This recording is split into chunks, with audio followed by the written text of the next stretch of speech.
What if I told you that Jamaica was on the brink of economic collapse and one man turned it all around? But what if that very progress we've made is now at the risk of being undone? Could we really be headed back to those dark days? Hey, patriotic internet friends and family, welcome back to the channel. Ever heard the saying, from basket case to robust economic fundamentals? No? Well, buckle up, because today we are diving into the tale of Jamaica's economic transformation. A story that might just have you saying, thanks, Dr. Nigel Clark. And trust me, this one's got all the plot twists, drama, and a hero you didn't see coming. Jamaica, now before we get into the nitty-gritty, let's take a moment to appreciate Aldous Huxley, the guy who said most human beings have an almost infinite capacity for taking things for granted. True words, right? We forget to appreciate the people and things that keep our world spinning, like that guy who always gets your coffee order right. But what about the people steering the ship of the state? Yeah, they deserve some love too. And that's exactly where Dr. Nigel Clark comes in. Welcome all patriotic Jamaicans. The movement continues. Make we get into it now? Let's kick it off.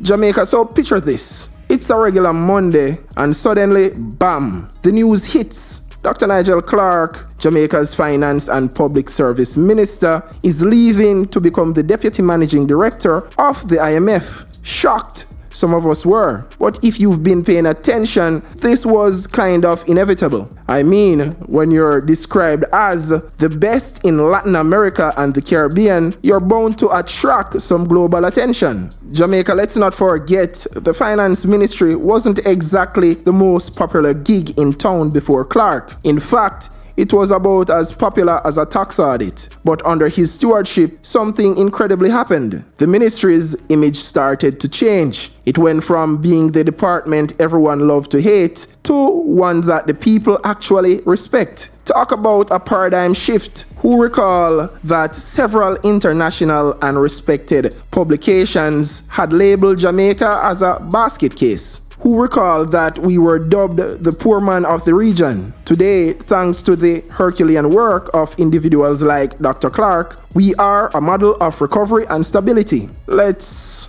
highlight the dangers of repeating mistakes. Jamaica, now here's where it gets interesting. Dr. Clark's tenure should make us all pause and reflect on just how far we've come from. But, and this is a big but, there are still some voices out there, let's call them the naysayers, who think it's a good idea to repeat the economic blunders of the past. You know, the run with it mentality. Spoiler alert, super spoiler alert, they didn't end well before, and it won't now. Stick around and we'll dive deeper into why this thinking is so dangerous. I don't believe enough of us understand the uniquely dangerous position that Jamaica found herself in 2013. Ponder this for a second. By 2013, Jamaica's public debt had reached a historic high of about 147% of gross domestic product (GDP), making it one of the most indebted countries in the world, said the IMF. We were forced to start to think and behave sensibly after decades of what I termed advanced prodigal son syndrome. This means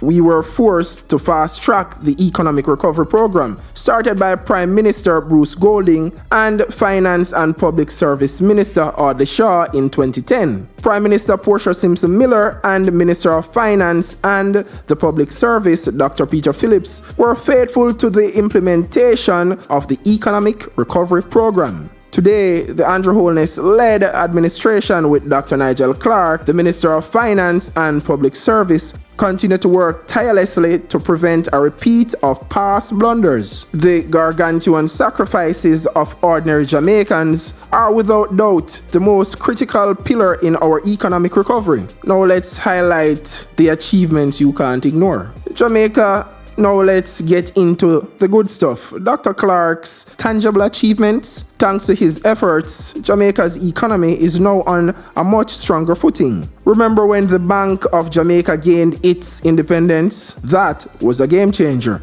and Clark was right in the middle of it. And let's not forget the highest net international reserves, the lowest unemployment figures, and a stable dollar. These aren't just numbers, they are signs of real progress. And if you think that's impressive, wait till you hear what's at stake if we mess this up. Jamaica, so what happens if we start taking these gains for granted? What if we let those who peddle the idea that we can run with it again have their way? Trust me, the consequences aren't pretty. And they are not just short term. We're talking about setting back future generations, a legacy of debt, instability, and economic chaos. Jamaica, so there you have it. A look at the man who helped steer Jamaica from the brink of economic collapse to a place of stability. Dr. Clark, we salute you. But remember folks, the work isn't done. We've got promises to keep and miles to go before we sleep. Don't let anyone tell you otherwise. Here are some questions Jamaicans might have, along with answers that address their concerns. Question number 1. Why should I care about Jamaica's economic policies? How does it affect my daily life? Answer. Economic policies directly impact your cost of living, job opportunities, and overall financial stability. A strong economy means more jobs, better wages, and a stable currency. Things that affect every Jamaican, from the price of groceries to the availability of loans. Question number 2. Why does it matter who's running the Ministry of Finance? Aren't they all the same? Answer. Leadership in the Ministry of Finance is crucial. The right leader, like Dr. Clark, can steer the country away from economic disaster and towards prosperity. The wrong leadership can plunge us back into debt and high unemployment and economic instability, which affects us all. Question number 3. How can we trust that the progress made won't just be undone in the future? Answer. The progress made under Dr. Clark's stewardship is built on strong economic fundamentals, like an independent central bank and fiscal responsibility. However, it's up to us as citizens to remain vigilant and ensure that future leaders maintain this discipline and don't revert to past mistakes. Question number 4. Why should I care about national debt? Isn't that just the government's problem? Answer. National debt affects everyone. When the government is deep in debt, it has less money to spend on crucial services like healthcare, education, and infrastructure. It can lead to higher taxes and fewer job opportunities. Keeping debt low ensures a better quality of life for all Jamaicans. Question number 5. What's the big deal with run with it economics? Didn't it work for some people back then? Answer. The run with it mentality might have seemed beneficial in the short term, but it led to a long-term economic chaos. Skyrocketing inflation, a weak currency, and a massive debt. This approach ultimately harmed the most vulnerable in society by creating instability and reducing economic opportunities. Question number 6.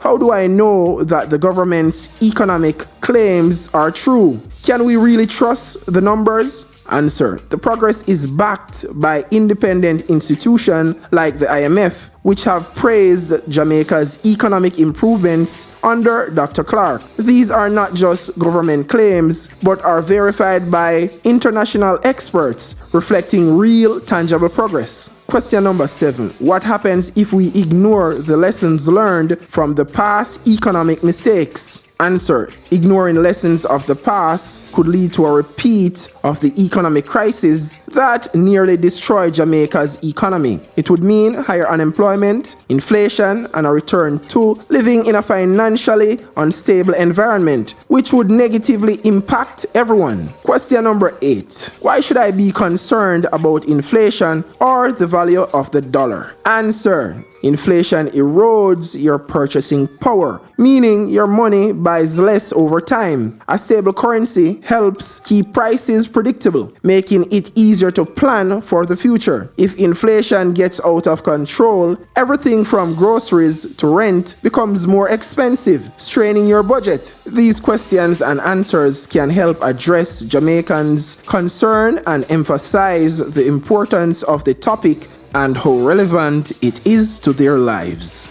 If you found this breakdown insightful, hit that like button, subscribe for more deep dives into Jamaica's economic journey, and turn on notifications so you don't miss our next video where we tackle the myths and facts about Jamaica's economic recovery. Thanks for watching and see you next time. One love, Jamaica.